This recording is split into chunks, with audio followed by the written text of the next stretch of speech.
많은 도움 부탁드립니다. 안녕하세요. 지식틀치기입니다. 먼저 답변 드리기 전 이미지 저작권상 화면과 음성이 고르지 않은 점 양해 바랍니다. 영상을 끝까지 시청해주시고 좋아요 한 번씩 눌러주세요. 영상을 만드는 사람에게 큰 힘이 됩니다. 답변 드리겠습니다. 호박 속의 곤충으로부터 온전히 보존된 DNA를 추출할 수 있다고 주장하는 대표적인 과학자는 캘리포니아 과학기술주립대학의 라울 카노 박사다. 그는 1993년 바구니의 화석으로부터 DNA를 추출했을 뿐 아니라 1995년에는 2500만 년 전쯤에 살았던 것으로 추정되는 벌에 기생하는 박테리아를 호박 속에서 찾아내 다시 생명을 불어넣기도 했다. 고대 동물의 DNA를 찾아낼 수 있다고 믿는 긍정론자들은 대부분 그의 주장을 따르고 있다. 그러나 반대 진영의 반론도 만만치 않다. 영국 자연사 박물관의 분자생물학자 리처드 토마스 박사는 설령 호박 속에서 많은 양의 DNA를 찾더라도 그것은 아주 크게 변형된 상태일 겁니다. 라고 말한다. 호박의 재료인 송진이 그렇게 단단한 유전자 보존 창고가 아니라는 것이다. 토마스 박사는 그의 연구생들과 함께 호박 속에 보존된 파리 표본을 연구했다. 약 400만 년 전의 것으로 추정되는 이들 표본 중에는 몇 해 전 유전자를 복구했다고 보고된 도미니크 호박에 들어있던 표본도 포함되어 있었다. 그러나 그들은 그 속에서 DNA를 발견할 수 없었다. 15개의 표본을 조사했지만 모두 허사였다.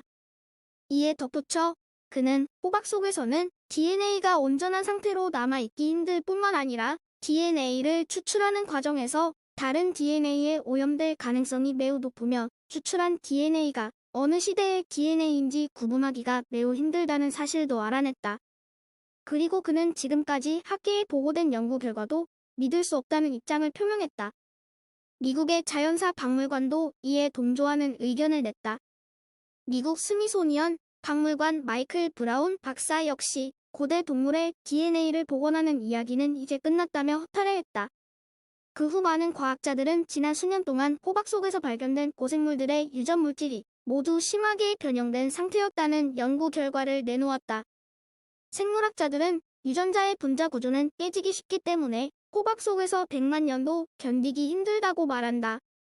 최근 발견된 네안데르탈인의 DNA는 겨우 3만 년에서 10만 년 정도 된 것이다.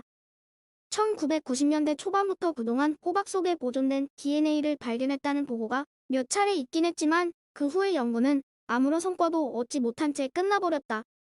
만약 온전히 보존된 DNA를 추출할 수만 있다면 그것으로 공룡을 태어나게 할 수 있을까? 분자생물학자들은 그것 역시 쉽지 않다고 한다. DNA는 생물체의 구조와 기능을 총괄하는 설계도이지만 그것만으로 생명체가 완성되는 것은 아니다. 유전자 배열이 완벽하게 재구성된다고 하더라도 생명이 탄생하려면 수정란 속에 적절한 환경이 갖추어져야 한다. 그렇지 않으면 배자가 형성되지 않아 모 유전자의 복잡한 배열이 수정란 내부에 제대로 자리 잡지 못해 더 이상 발생 과정이 진행될 수 없다. 따라서 발생 현상이 제대로 진행되려면 알 내부의 적절한 단백질과 효소들을 만들어내는 데 필요한 어미의 유전자까지 알아내야 한다. 이것은 DNA의 정보를 얻는 것보다 훨씬 복잡하다. 저자 역시 이런 한계를 잘 알고 있었고, 그래서 쥬라기 공원에서는 과학자들이 DNA 전체를 재구성하지 못해 불완전한 부분을 개구리 DNA로 메웠고 개구리의 난자에 수정했다고 한다. 그러나 자연의 복잡성과 카오스를 연구하는 물리학자들에게 이러한 문제는 환원주의자의 오류로 밖에 보이지 않는다.